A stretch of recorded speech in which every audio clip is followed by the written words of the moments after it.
আমাদের সরকার, আমাদের মাননীয় মুখ্যমন্ত্রী এবং আমাদের খাদ্য দপ্তর আমরা সিদ্ধান্ত গ্রহণ করেছি যে সারা রাজ্যে 9,83,000 যে কার্ড হোল্ডাররা রয়েছে টোটাল সবাইকে আমরা 1 কেজি চিনি, 2 কেজি ময়দা এবং 500 গ্রাম সুজি প্রদান করব এবং সেটা সম্পূর্ণ বিনামূল্যে।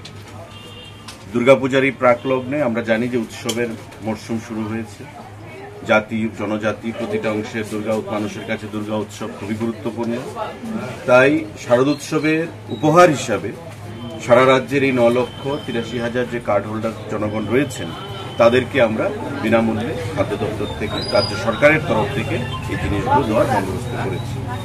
যদিও ইতিমধ্যে সারা রাজ্যের এই যে 9,83,000 কার্ড হোল্ডাররা উপকৃত হচ্ছেন এবং একটা যুগান্তকারী, একটা গুরুত্বপূর্ণ জনদরদী সিদ্ধান্ত রাজ্য সরকার, আমাদের মুখ্যমন্ত্রী এবং আমাদের খাদ্য দপ্তর আমরা গ্রহণ করেছি, সেটাকে অস্বীকার করে বিরোধী দলরা তারা বলছে যে চিনির দাম বাড়িয়ে দেওয়া হয়েছে।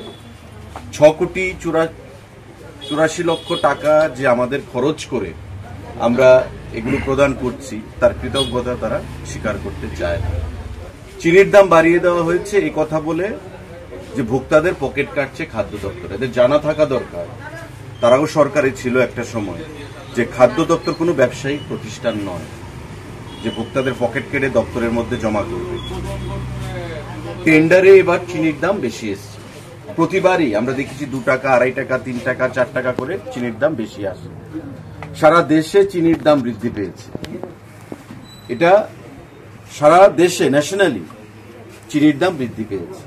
তো স্বাভাবিকভাবে ত্রিপুরা রাজ্যে চিনির যে টেন্ডার হয়েছে সেই টেন্ডারে চিনির দাম 44 টাকা এসেছে এবং সেই 44 টাকার পর কমিশন রয়েছে ডিলারদের, ট্রান্সপোর্টেশন কস্ট আছে, সমস্ত কিছু মিলিয়ে চিনির দাম সামান্য বৃদ্ধি হয়েছে, এটা সঠিক।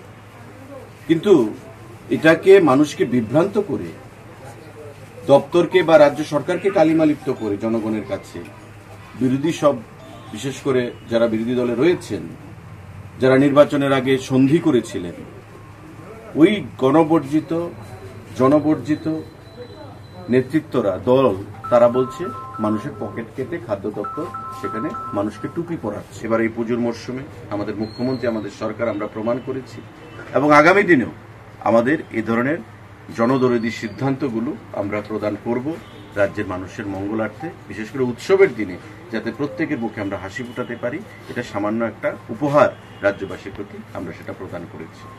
তো আপনাদের মাধ্যমে আমি এই আজকের এই রেশন শপে 12 নম্বর রেশন শপ আগরতলা, আজকে থেকে আমরা শুরু করলাম এই জিনিসগুলো প্রদান করা। প্রত্যেকে আমরা দেখলাম যে খুশির মেজাজে আছেন। সরকার থেকে বিনামূল্যে পুজোর সামগ্রী বা পুজোতে ব্যবহৃত হয় এমন জিনিস আমরা প্রদান করেছি। স্বাভাবিকভাবেই জনগণের মধ্যে, একটা গরিব অংশের মানুষের মধ্যে একটা সেখানে উৎসাহ আমরা পরিলক্ষিত করতে পারছি এই রেশন শপের মাধ্যমে।